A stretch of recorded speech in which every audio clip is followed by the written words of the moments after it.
넘버원 STV 시작하겠습니다. 안녕하세요. 이상훈 소장입니다. 드디어 무더운 여름이 가고 날씨가 제법 선선해졌습니다. 이런 환절기가 되면 피부가 먼저 반응하는데요. 여름 내 넓어져 있던 모공들이 기온이 내려가면서 좁아지고 건조해져서 피부 당김이 생기고 각질도 많이 일어나게 됩니다. 물론 사람마다 지성, 건성, 중성, 복합성, 민감성 등 각기 다른 피부 체질을 가지고 있어서 느끼는 정도가 다르긴 합니다. 요즘은 남녀노소 누구나 동안 외모에 관심이 많습니다.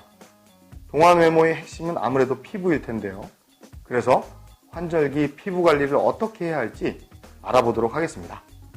첫 번째, 과도한 세안은 금물입니다. 뽀득뽀득한 느낌이 들 정도로 세안을 하는 건 피부를 건조하게 만드는 1등 공신입니다. 좋은 피부를 유지하기 위해서는 피부 보습이 중요하죠. 그런데 피부 보습을 위해서는 어느 정도의 각질은 필요합니다. 너무 여러 번 세안을 하게 되면 피부 보습에 필요한 최소한의 각질까지 제거될 수 있으니 주의하셔야 합니다. 자신의 피부에 맞는 세안제는 하나만 선택해 사용하시고 아침 세안은 가볍게 물로 헹구는 것이 피부 보습에 좋다고 합니다. 두 번째, 세안 후 보습제 사용입니다. 세안 후에는 보습제를 발라 피부 보습을 해줘야 하는데요.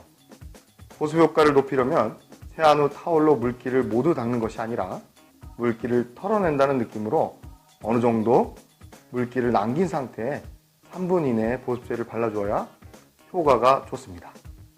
몸의 피부도 마찬가지인데요. 샤워 후 몸의 물기를 털어낸 상태에서 보습제를 발라주면 됩니다. 너무 잦은 목욕은 오히려 피부의 수분을 빼앗는다고 하니 주의하셔야겠습니다. 세 번째, 피부 보습력을 높여주는 비타민 섭취가 중요합니다. 비타민C는 피부를 촉촉하게 하고 피부세포를 활성화시켜 탱탱한 피부로 가꿔준다고 하는데요. 주로 브로콜리, 시금치, 감자, 토마토, 오이 같은 채소류와 딸기, 오렌지, 레몬, 키위 같은 각종 과일에 많이 들어있습니다. 견과류에 많이 들어있고 보통 토코페롤이라고 부르는 비타민 E도 피부에 좋다고 하네요.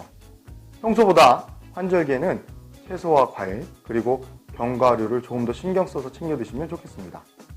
네 번째는 하루 2리터 이상 물 섭취하기입니다. 물은 신진대사를 촉진시켜 체내 노폐물을 배출시킬 뿐만 아니라 피부를 촉촉하게 만들어 주기 때문에 피부 노화 방지를 위해 꼭 필요합니다. 한 번에 많이 드시지 말고 조금씩 나누어 마시는 것이 좋습니다.